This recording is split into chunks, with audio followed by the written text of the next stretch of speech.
Welcome to Intangibles podcast. I'm Steve Berg, your host. Success is driven by how as much as by what. How we communicate, how we lead, how we relate to our environment are all vitally important. Intangibles is a podcast that explores the underlying traits, qualities, and behaviors that improve the how. This is accomplished by finding the people who have studied and been successful practicing these soft skills and having informed conversations with them to get to what is learnable. Let's begin.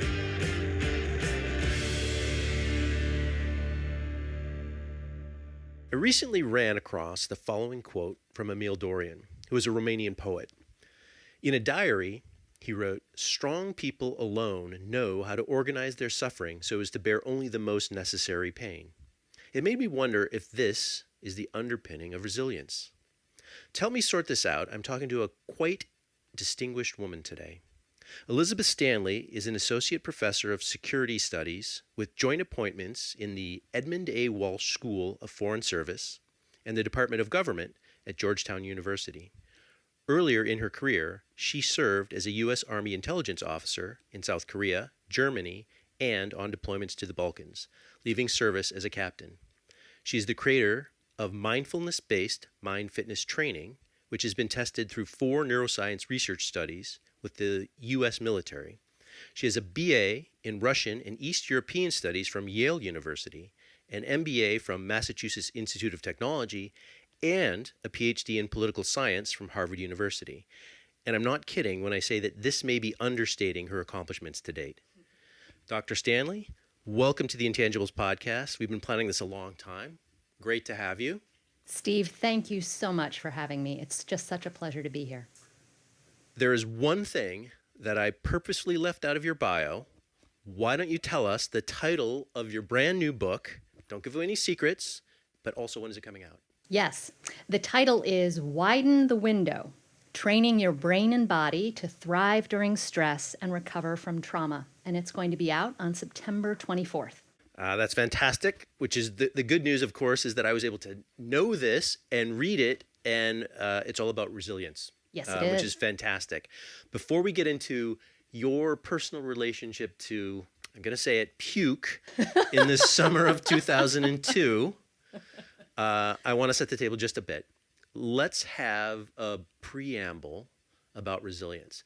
The first definition that comes up when I put the word resilience into Google is the capacity to recover quickly from difficulties. I think this definition is incomplete and potentially even misleading. I'm not sure that quickly is the proper adverb or even really required, honestly. I'm not sure that difficulties is the proper noun, and I think I would prefer baseline specifically. And there's nothing in the definition about adaptation or resolve, which I think are kind of underpinnings of resilience. So I'm not in love with what the world is defining resilience as. Maybe you could help us out for the purposes of the book. How do you define resilience? Absolutely. So I define resilience as the ability to function effectively both before and during stressful experiences, and to be able to recover completely back to baseline afterwards. And in the process, learning and adapting from those experiences. In my book, I talk about having a wide window of tolerance to stress arousal. People who have wide windows actually can get very aroused to very high stress levels and can recover back relatively quickly. But it's context dependent. I mean, not every situation you recover immediately back. So I agree that quickly as an adverb doesn't belong all the time. Completely is the more important adverb, I would say. Resilience is also about the ability to build adaptive capacity, which are qualities, relationships, skills, things that you can use in any future situation. I mean, we can't know what's going to happen. I mean, the world is so complex, we just can't know. We can't predict everything as much as we want to, as much as we want our technology to do it for us. We can't. And so being able to have these adaptive capacities that you can use in any future situation is really important. You know, in the military, they have a maxim. They say, when the enemy is unknown, you need a bigger reserve because you don't know where you might need to counterattack. You don't know if you're going to want to exploit an opportunity. That's what adaptive capacity is, both in us individually, but also collectively in groups and in organizations. Yeah, I think that was on page 168. No, I'm just kidding. I'm just kidding. I know it is in the book, but it isn't. I'm not positive it's on page 168. The follow on the question that I have with regard to that definition is, what do we need to be resilient to, right? Because I mean, one of the things I've really found interesting is you create this continuum that I never really thought about before. Mm-hmm. What do we need to be resilient to? Yes. So anything that our mind and body, and especially our survival brain, which I'm sure we'll talk about more in the future, anything that our survival brain perceives as threatening or challenging. It can be something as huge as a terrorist attack. It can be something as mundane as an upcoming test. One of the things that we actually find extremely threatening and challenging is when things are uncertain, when they're unpredictable, when they're new. So uncertainty and change, even positive changes like getting a promotion or getting married, these things can be challenging or threatening to our survival brain. Right. And that can lead us to get stressed. So there is this continuum that you just mentioned between stress and trauma. And most people tend to think of those as two different things. Yes. Actually, they are a continuum. And where we fall on that continuum has everything to do with whether our survival brain perceives us as having agency in the situation. So whenever we perceive ourselves to be helpless or powerless or lacking control, we're moving towards the traumatic stress end of the spectrum. And therefore, one of the reasons I wrote this book is I want people to be able to access agency, even in extremely stressful situations.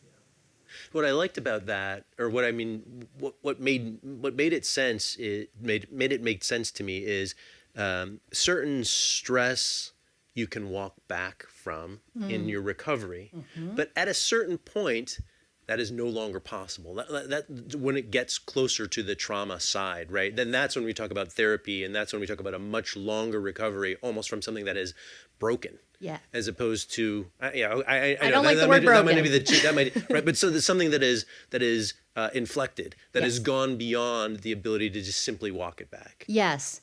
That inflection point occurs when the survival brain's understanding of what happened is in some way so corrupted that it's really hard without some really clear assistance and techniques to help the survival brain readjust and understand that that thing is no longer happening. That you're right, it is an inflection point. So does everybody have a fixed amount of resilience? Do I have like a reservoir, and once I'm out, then I'm done, might as well chuck it in for the day? Or what do I do? Well, it's interesting. In the last, I'd say 20 years, there's been so much interest in genetic tendencies towards this or that people begin to think that this is something we either have or we don't. No. But resilience isn't like that. Resilience is something that can change over time, and every repeated experience we have, beneficially or detrimentally, affects that. So just like with physical exercise, we can, with consistent training, build cardiovascular capacity, build muscles, build strength. That improves our physical stamina. In the same way, we can train our thinking brain and survival brain to work together as allies and build our resilience as well. So genes are not destiny. People with really great genes can end up being very, having their resilience very undermined. People who come from a long history of stress and trauma can end up very resilient. It has everything to do with those repeated experiences. The thing that strikes me about it in particular is that you talk about them being domain general skills, right? So when we think about, going to the gym, right? Beyond just getting stronger muscles, that workout is doing a whole bunch of other things for your metabolism, for your Yes. digestion, for your health. The mental side of it, right? The resilient side of it, that's things like agility, situational awareness, self-regulation, mind-body optimization. That's the game, right? That's the entire thing. That being able to have agency, I think was your word. That's really significant. That's really the value. Absolutely it is. And it's really important to recognize this can be trained. We can we can create that over time. It's an embodied skill that we can practice and learn. Okay. All right. It's time for the puke story. Tell us, and this opens your book, right? It's a great like eye opener, get you into the flow story. Tell us what happened in the summer of 2002. So in 2002, I was still writing my dissertation for Harvard. It was the summer, right? It was the summer, and we had already set the defense date for early September because I had already been selected for a prestigious postdoc fellowship afterwards that was starting. And postdoc means you have to be postdoc. So I had to get this done. And I had been working a full-time job, and we were all set. And we had this one little detail. There were 10 chapters and appendices in my dissertation. And when I quit my full-time job in mid-June, I still needed to write up 7 of them. Yeah, you only did 3. One could probably politely say you were 30% done, but we all know that as it goes on, those are actually even. You were less than 30% done. Well, when you take the whole project, including like coding the data and looking through the archival research, maybe I was past 30%, but I was certainly not past 30% with the writing. And, the devil's in the details on the writing side. So, I was busting my ass trying to get this thing done. Pardon my language there. Well, that's all right. But you're just so that everyone knows, like, you're a bust your ass kind of person, or had been a bust your ass kind of person, right? You're like a push through, doesn't matter. Yes. It's all in the results. I come sleep when from, I'm dead. The whole exactly. I come from a long military lineage where the whole coping mechanism was suck it up and drive on, and I was good at it. Yeah. 7 days a week, 16 hours a day, I was in front of that computer. And, early August, I can't tell you how much I still had to go, but I had been working until midnight the night before. I'm back at the computer at 7 a.m. with my cup of coffee, turn on the computer, read the paragraph that I'd finished, 6.5 hours before, and I start typing a sentence, and I just puked all over the keyboard. Just projectile vomit, yes. And ran to go find paper towels, wipe up the screen. The keyboard was just not savable. And I put it in a trash bag. I left the house. I drove to Staples. I got myself a new keyboard. I was back writing again by 8:30 that morning. Yeah. It is the quintessential example of this cultural habit that many of us have of powering through. At that time, I was so behind, it didn't occur to me to really investigate what led me to this really big kind of response. Yeah. Well, so I think that's, and not only, it became ultimately, you figuring this out became the work almost that underpins this book. So yes. What is this story besides being fascinating? What is it illustrative, both from the point of the compulsive overachiever, but from the neurobiology standpoint? What was your mind doing? What was your body doing? What was happening? I had been, like so many of us, compulsive overachieving is like one variant of this, but I had been so disconnected from what was going on in my body, in my emotions, with all of the stress and trauma I had experienced at that point, where I had just shoved it under, that my body just literally couldn't hold it anymore. And it, lost it there. I think what it is a great example of is how much we have a window of tolerance to stress. Mm-hmm. It's wired early in our life. It can be narrowed through a variety of different pathways, and mine was. It got narrowed further through all of this compulsive pushing to keep going. And at some point, my system was like, F you, like it was just done. Right. And that's where it came out. So this is an example of dysregulation in action. At that time, I didn't really understand all of that, but when I started unpacking it, I realized not only is this, how my own stress was not being handled well, but how much it was in some ways an example of the way our culture tends to have these imbalanced ways of coping with stress. And so this book was both a chance to share my path of recovery and what I learned from that with other people, but also to kind of look at and reflect on the way that we have these imbalanced patterns that are actually undermining our individual and collective resilience. Well, so, we talked just a touch about the notion that, yes, you can broaden your window, But what you're telling me right now is you had actually narrowed your window, right? It wasn't just like, hey, this is my status quo. You became less and less able to cope over time Absolutely. from a couple, different stressors or things that were going on at the time. Yes. As I said earlier on, whatever we're doing repeatedly has really big effects on our mind and body. And, we can't control when we're going to have stressful or traumatic events occur. And I've had many in my life, but we do have the option to choose day in and day out all kinds of little choices that really affect that. Right. And so many of the choices I was making during that time in my life were just moving me towards less and less and less resilience. Right. So, I mean, the logical person will go, hey, look, it doesn't make sense for me to function this way, but you weren't being logical, right? No. It might be a good time to talk a little bit about decision making in stressful environments, right? Not only the irrationality associated with them, but conversely, how to make good decisions in stressful environments. I don't know if you can give us a thought or two on that. Absolutely. So, there are a lot of people that talk about good stress and bad stress. I think it's a simplification of an understanding that there's a real relationship between stress and performance. And certainly some amount of stress, mild to moderate stress, is good. It enhances our attention, it enhances our focus, makes our memory retention better and recall better. It's one of the reasons why so many people like caffeine. It really helps give us that moderate amount of stress to help those things.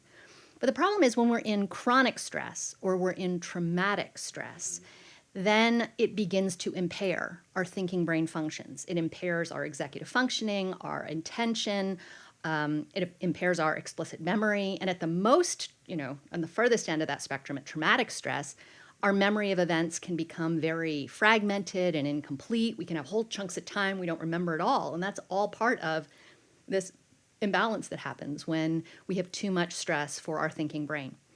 Decision making during stress, there's a couple things that are really important that happen with that. First, it narrows our perception, and it tends to narrow our focus so much on what's immediate in front of us that we both lose the context, and we also tend to prioritize the immediate over what may be more important for the longer term, including our well-being, which is what I was doing at that point in my life. I mean, I was so focused on trying to get that thing done. Right. Just complete disregard for the rest of my health and well-being. Stress also tends to bias our decisions. We tend to be more focused on the negative. One little piece of negative information will take on this really outsized role in our decisions, and we might miss all of the positive cues. And so it can very much bias us towards negativity. It can also lead us to be more likely to rely on stereotypes and make these sweeping generalizations from like one little piece of information that's out of context. And we're also more likely to make mistakes, and then it kind of compounds the problem. So decision-making during stress, when we're not taking care to recover, can really become degraded. Yeah. Okay, I think we've hinted at it enough and used the words enough. So let's talk a little bit about the survival brain and the thinking brain, what they are physically and what they do, right, as a context for how we recover from stress. I think, we've talked, the people listening are going to be like, wait, what are they talking about? Like, we probably should get them the tools in their toolbox. Let's talk about the survival brain and the thinking brain. Yes. Okay. So in the last, I'd say 20 years, neuroscientists have really started looking at what they call a dual processing model of decision making. Economist Daniel Kahneman really popularized this with thinking fast and thinking slow. Yep. Okay, so thinking slow belongs to the thinking brain. It's our conscious decision making, our reasoning. It's very deliberate and it's slower, it's effortful. And it happens in our neocortex, which is evolutionarily the newest part of our brain. The survival brain, in contrast, is the limbic system in the midbrain, the brainstem, the cerebellum. And this part of the brain owns emotions, it owns stress arousal, it does all of our threat appraisal, it does thinking fast, which is all of this automatic, very fast, unconscious, mostly threat appraisal. And then from that, it has some pretty clear protection plans. approach opportunities, avoid threats. And we don't know exactly what's going on in our survival brain.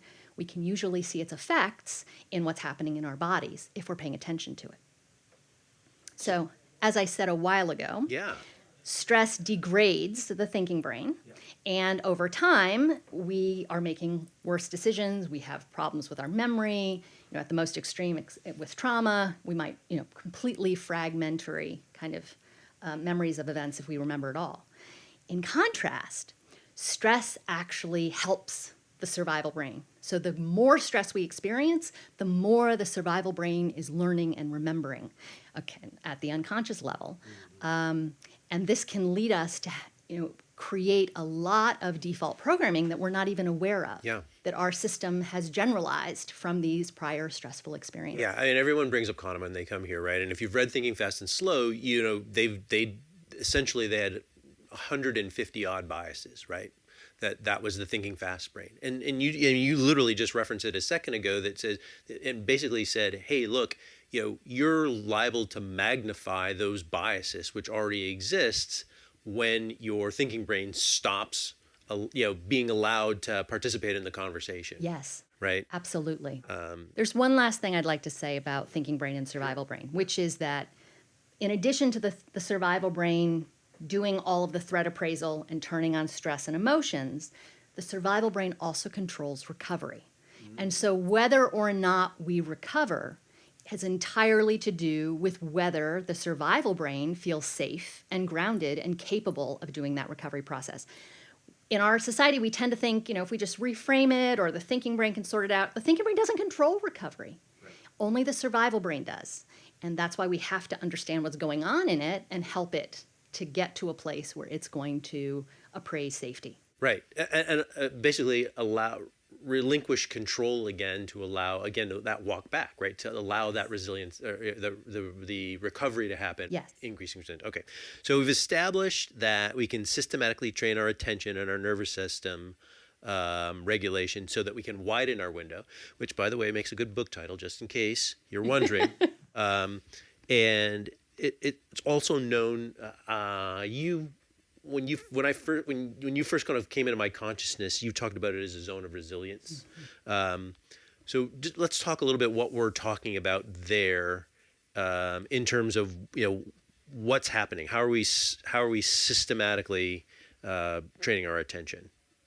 So as we've kind of already hinted around, but really clear about, we each can both narrow our window or widen our window through repeated experiences that we're having. Right. And these repeated experiences can be both conscious, but they can also be unconscious. Like if our mind has a habit of worrying, that can be narrowing our window, even though we might not be fully aware of it. Yeah, rumination. Right, rumination does that too. So to widen the window, however, we need... resilience isn't about being pampered necessarily. We need to experience stress arousal that takes us out of our comfort zone. Yep. And then that has to be followed by a full recovery. Right. When the survival brain feels safe. That is what allows us to increase our stress capacity threshold. People with wider windows can tolerate more stress. They can tolerate more anxiety. They can tolerate being in contact with difficult people for a longer period of time. They're more tolerant of uncertainty and ambiguity. They're more comfortable with change. They're able to kind of flex and adapt when things don't go according with their plan. Those are all facets of having a wider window. So it sounds to me like what happens there is the survival brain doesn't take over because it's not freaking out yet. It's not panicking and going, hey, wait a minute, this is a survival instinct time, all systems me. Yes. It's going, okay, this isn't all that cool, but we're probably going to get back soon enough. It's not that bad. It doesn't hurt so much. Like, I'm getting ready, but you stay in control thinking brain. Yes. When we're inside our window, however wide it is, whenever we're inside it, our thinking brain and survival brain can work together as allies. So we can do some of that things that you were just talking about. When we have gone outside our window, meaning we've exceeded our stress capacity threshold, at that point, we are either completely compartmentalizing and shutting stuff off, like I was doing that led me to puke, or we're completely acting out in ways that are against our goals when the survival brain hijacks our behavior. Right. So that's back to the agency part. Yes. Right. Yes. inside our window, we can access agency. And when we can access agency, it's much less likely we're going to experience traumatic stress. That's where we can access choice. Perfect. Okay. So this is not a difficult choice for me. I want a wide window. So how do we do it? Well, in my book, I talk about 5 window widening habits. Okay. The first one is practices to build our capacity for awareness and reflection. As you mentioned, back at the beginning of our time together today, I created a resilience training program Yes. called Mindfulness-based Mind Fitness Training, MFIT. Which is just a mouthful. MFIT is significantly better, by the way. Well, when we first tested it, it was in a military environment, and they're all about acronyms. Yeah. So MFIT really worked for that. You're right; it is a bit of a mouthful. The training was very much geared to help people systematically train their attention, because where, when, and how we direct our attention really affects whether our survival brain is going to be appraising safety or danger. And so Right. we can direct our attention in ways to do that. But that takes practice to build the capacity to direct our attention even when we're stressed. So having some kind of a daily awareness practice, it can be sitting still, it can be moving, yoga, Tai Chi, but building an awareness practice that allows us to both have perspective, to have clarity, to set intentions, and then commit to fulfilling them so that we don't default to that immediate over the important. All of those are part of the first window widening habit. Okay. Second window widening habit is diet. 70% of our immune system resides in our digestive system. And it's part of what is known as the microbiome. It's all the different bacteria and other organisms that live in our digestive tract. And when we have imbalances in our microbiome, it's really linked to a range of different diseases, from chronic pain to depression, headaches, Alzheimer's even. I mean, all of these things are very linked. 95% of our serotonin, which is very involved in depression and anxiety, is also produced in our gut. That's the one that blew my mind. The other stuff, and by the way, for everybody who's listening, she's currently drinking kombucha, and we've already broed down on the notion of the value of kombucha and what particular brands of kombucha that we like. So I'm saying that she's walking her talk here. Absolutely. The number one thing we can do is add some probiotics to help rebuild a good, healthy mix in our microbiome. The second thing is to decrease sugar. That actually is a real problem for the microbiome. And the third thing is decrease caffeine. Caffeine really messes with the microbiome and decreases our serotonin levels. So people who are dealing with anxiety and depression really need less caffeine. Mm-hmm. So that's all part of the second window widening habit. Yeah. The third window widening habit is sleep. Which I know in our chronically sleep-deprived culture is going to be a big lift, but we can't not have it. And one of the most important reasons why sleep is needed is that when we're sleeping, our thinking brain is offline and it's not blocking all of those survival brain recovery processes. So all of that tissue repair, all of the down regulation that needs to happen, all of the pruning in our brain, to heal that chronic inflammation, all of those things happen when we're sleeping. And if we're not getting 8 hours consistently, we can't make it up on the weekend. That deficit doesn't fully make it up. I have a question about that. It's one thing to deprive yourself of sleep. It's another thing to genuinely wake up after 6 hours and go, I'm not really tired. Are you telling me that those people are kidding themselves? Because I would be one of those people. I have at different points in my life been one of those people in even less than 6 hours a night. When we have a certain amount of dysregulation in our system and we tend towards stuck on high, our system is still going to be revving. And after 6 hours, it might feel rested just because we have that sort of semi-caffeinated feeling. Yeah. So I would strongly urge that there be a move towards more if you can, because there have been several experimental studies that have looked at even a consistent 6 hours a night over 2 weeks. The cognitive declines associated with that, the decision-making decrements associated with that, are on par with someone who's been up for 24 hours. It's kind of like the equivalent of my metabolism kind of racing a little bit in terms of that, right? Yes. Like, as opposed to, burning calories, in this case, my mind's like, hey, no, I'm up, I'm good. Exactly. Even though, it would be better if I slowed it down. Yes. It's Exactly. disappointing to hear. I'm sorry. All right, but that's number 3. That's number 3. I will start trying to sleep 2 more hours a day. I don't know how the hell's going to happen, but I'll try. Well, that's one of the things we want it both ways. We want to be doing everything, and something has to give. The 4th window widening habit is exercise. Okay. Really, and we need a blend of cardiovascular exercise, which helps us, to expend excess stress hormones. It helps improve our sleep, helps us sleep longer, actually. Better sleep quality after exercise. It helps regulate our metabolism, and it helps strengthen our immune system. So we need some cardio, we need some strength training, and we need some flexibility, yoga, stretching, things in that spectrum. We need kind of a mix of all of those things. The mix really helps us to downregulate from the chronic inflammation that many of us cope with. Chronic inflammation is such a root cause of so many different physical and mental illnesses. So it's. By the way, I think chronic inflammation is kind of the least known, least talked about, like, thing that is really, really bad for you out there. Yes. I don't know why it's not like an everyday, the cover of the New York Times health page every day. I don't know why. I don't know why yet either, but that's part of why I wrote the book, to help people become more informed about it.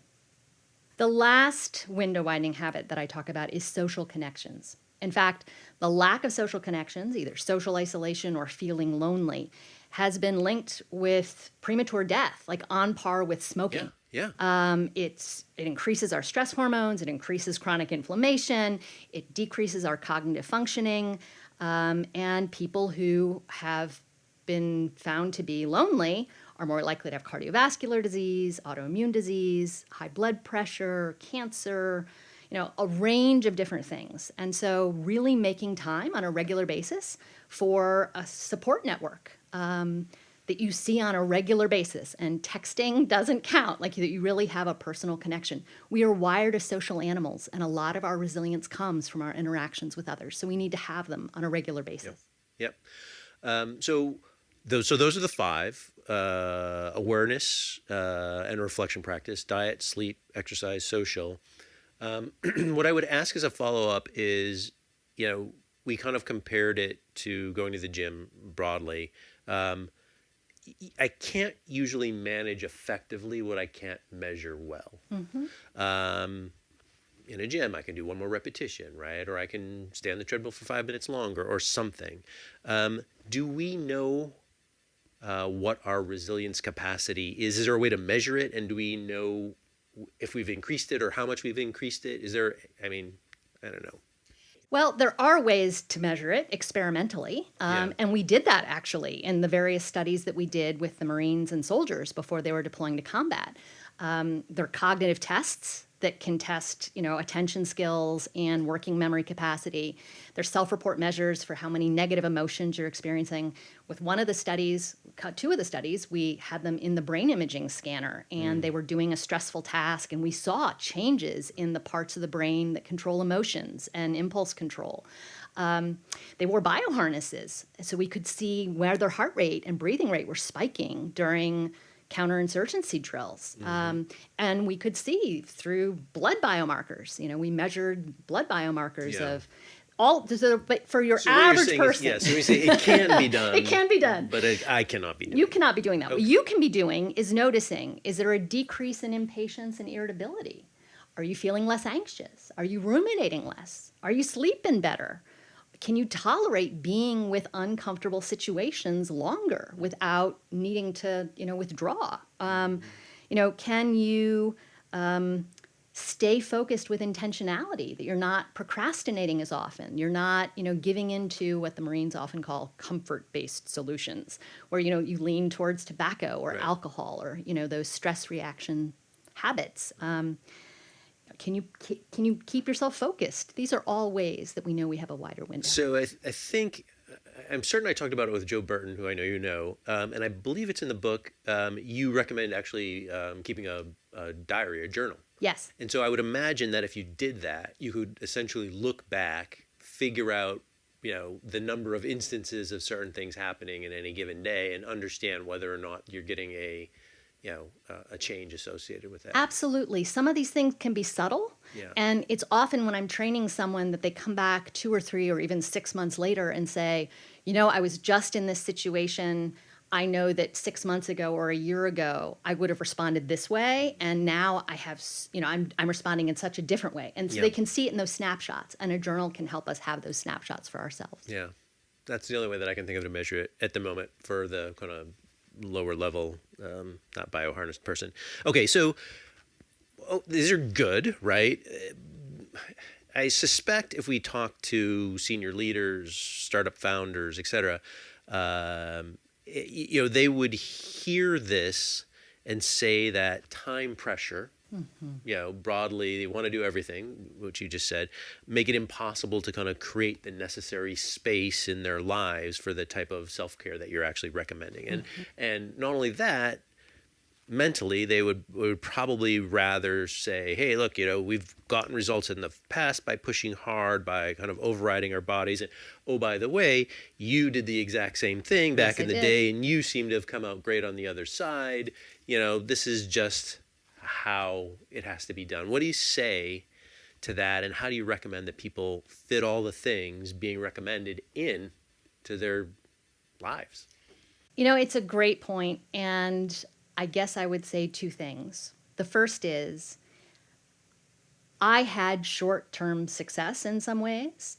You can accomplish just an amazing amount of stuff when you are powering through, until at a certain point you just can't do it anymore. Right. And I now have costs on my body, on my relationships that I can't undo. I mean, some of them I can, but I left a marriage. I couldn't undo that. That's done. I have had changes in my body that I will be living with kind of the downstream effects of for the rest of my life. And I take care of myself, but those things are still there. Yeah. I like to talk about it as those moments where life goes off the rails, those really spectacular times when we either have a nervous breakdown or suicide or some big ethical lapse, some big terminal illness diagnosis. These are things where we have been building and building and building, and we can't undo it. Yeah. So many people in our culture have a very relatively short-term time horizon. The things I'm talking about here have to do with living healthy and happily over the long term. And honestly, if only one person in an organization can have a wide window, I actually would like it to be the leader. Even though they paradoxically feel like they have the least time, they're in some ways the ones who need this the most because they're providing the social and emotional climate. They're providing the vision. And you can't have that long-term intentionality when you're not giving the mind and body the space for that to emerge. And oh, by the way, if the leader can't control her or his own schedule, then who can, right? If you can't say, hey, look, I need to get this done, then no one can really. Yes. So yeah, I agree with that. Okay, so there's one more question that I have before, listeners of the podcast know that there's 3 questions at the end, but there's one more question before the 3 questions. And it's about, it's essentially a follow-up to why self-care is non-negotiable. And so can you talk about the, I'm going to use a big word, epigenetic impact of chronic stress? And before you start, I'm just going to tell folks that epigenetics, it's the study of the changes in organisms caused by modification of gene expression rather than alteration of the genetic code itself, right? So it's stuff that's there that can kind of get turned on and off, right? That's in our genetics. So, and I think, this is the reason why, in my mind, that it really is self-care really is non-negotiable, right? And so, all right, now let's hold forth for me, if you will, on epigenetics and why self-care is non-negotiable. So we have our genes and we have gene expression. We tend reductionistically to think that we either have a gene or we don't, and that means we're going to have a disease or not. Right. I have students all the time who come in my office and say, well, I can't help but have anxiety because everyone in my family has it. That is actually quite a limiting belief, and it's not true. Right. We have genetic tendencies, but whether that gene is turned on or off has everything to do with our repeated experiences. And the most common repeated experiences we have are habits, both our beneficial ones, like the window widening habits I talked about, but also the detrimental ones. And the most detrimental habit that we have is to rely on different things, substances, behaviors that feel good in the short term, but that aren't actually helping us truly recover. Right. Alcohol, tobacco, adrenaline-seeking behavior, self-harming behavior. These kinds of things are, include that pushing, so we're never recovering. Yeah. When we have turned something on, some of these genes expressions on, there are two places that it really shows up. One is it shows up in our immune system. We can affect the programming of the macrophages and microglia. I know those are two big words. They are the parts of our immune system that help to control for the bad guys that come in. And each of these have both pro-inflammatory and anti-inflammatory cytokines. Yeah. And if we've done too much chronic stress, we turn on the pro-inflammatory cytokines and we don't have enough of the anti-inflammatory ones, which turns this inflammation on. And as we've talked about earlier today, when we have chronic inflammation, it leads to so many downstream effects: depression, neurodegenerative diseases like Alzheimer's or dementia, chronic pain, cardiovascular disease, diabetes, allergies, asthma. I mean, it's so pervasive. Yeah. And it happens with chronic stress, and it happens with chronic sleep deprivation. Sure. So, so let's take, for example, all of a sudden you've got a backache, and you're just like, well, I haven't been lifting anything heavy. Why do I have a backache? Well, you have a backache because you have stress, and the stress caused inflammation, and the inflammation caused the backache. Absolutely. Right? So literally, this is the stuff, like you wonder how, stress will kill you. Yeah. All right. How is stress going to kill me? This is exactly how stress kills you. Absolutely. It manifests itself into a physical thing. The physical thing becomes, detrimental to your health, and then you die. So, okay, that's how, I mean, if I was going to approach a leader and go, you got to do this. And they go, why? Well, because you're going to die. That puts a very fine point on it. Yes. I cut to the chase. All right. So we're down to 3 questions, which means we're at the end. First question is anything about the topic that I didn't bring up that I should have brought up, that's important, that's significant, that is informational, that anybody listening to this would be like, oh my God, I can't believe they didn't talk about that. Well, there are 2 things I would bring up related to that. The first is the ways that we traditionally cope with stress tend to leave out where the window comes from. We've been talking about how it widens or narrows, but we don't tend to think about where it comes from. And it comes from our earliest social wiring. In fact, it starts during our 3rd trimester of our pregnancy, before we're even born yet.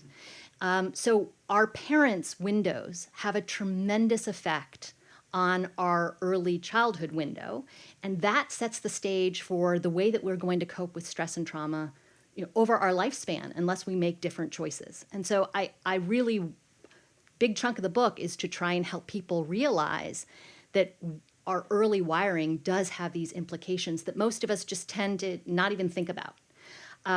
Parents' windows have a huge impact. And so anyone who is a parent, to some degree, has an obligation to widen their window so that they are conveying a wider window to their kids. Mm-hmm. Related to that, the second point I would say is that it's effects with the kids and parents, but it happens more generally. Stress and emotions are contagious. In the last 15 years, neuroscientists have really started unpacking the mechanisms, the neurobiological mechanisms by which this contagion happens.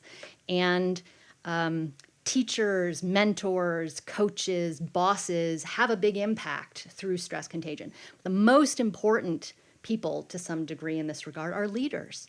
They set the emotional and social climate. And this is another reason why if only one person can have a wide window in the organization, you hope it's going to be the leader, because they have this incredibly powerful effect on other people's resilience. Yeah, downstream, ripple on, whatever you want to call it, right? Yes. Everybody's watching and emulating, yes, whether they know it or not. They're either helping to convey kind of trust, and that allows for creativity and improvisation and innovation, which are all things, all the intangibles you want to be building. But if the leader Give you is $5 for that one later. if the leader is stressed and dysregulated, they're conveying that throughout their organization. And then you have organizations that are filled with defensiveness and conflict avoidance and gossip and all of those things that make it less likely that the organization is going to succeed. Oh, that's actually a great one. It sounds like almost an entire conversation in and of itself. Okay, are you one of those people that kind of cultivates a social following or wants people to pay attention just so they can know what the next new thing is? And certainly, what you're doing in terms of the promotion of the book. Any place that people find you, follow you, catch up with the materials that you create? Yes, I'm not really a big social media person, but I do have a website. Yeah. www.elizabeth-stanley.com. Okay. And I have a mailing list, and people can find out what's going on there. And access to MFIT? Access to MFIT, I do both trainings for groups, Yeah. And we're in the process of figuring out a way for people to get it individually. Stay tuned, more coming. Well, cliffhanger, great. Okay, and then the last thing is, I know that there is, you teach classes on this, personal experience. There's a lot that kind of came before the actual culmination of the book, right? And I also know, having looked at the index, that there's a boatload of research that you did while writing the book. Any materials that you would recommend beyond reading the book that, for people who want to dig in? I would say the best place to start is the book. I agree, honestly, because it's just for everyone listening. I have read the book. It's quite thorough. It's quite long. It's involved. All the index is there to kind of give you the dig down. So I would say yes, I completely agree with that. Absolutely. I have 80 pages of single-spaced endnotes. If someone really wants to know more about a particular topic, Yeah. you know where to find it. Yeah. I have given you that information. But I'm hoping that the blend of my own story and the stories of the men and women I've trained to help kind of illuminate Yeah. all of this science and information is going to make it digestible for people. Yeah. I mean, you don't go as far as case studies, but there's definitely stories within it about different people with different situations and circumstances and how they relate. So, yeah, I agree with that. I think that people will find that kind of hybrid approach a good way to go. All right, so let's end the discussion here. I want to thank you, very much for your time and insight. I'm imagining that I will not be the last person thanking you, because if you do read this and you do pay attention to it, you definitely are going to see an impact in your life. So it's been a great conversation. Thank you so much. It has. Thank you so much for having me, Steve. This has been just so much fun. This has been Intangibles. You can find this podcast on iTunes, Google Play, SoundCloud, and many other podcast platforms. You can also find it at its home on the web, which is www.intangiblespodcast.com. I'm Steve BERG. Thank you. Keep an eye out for the next episode.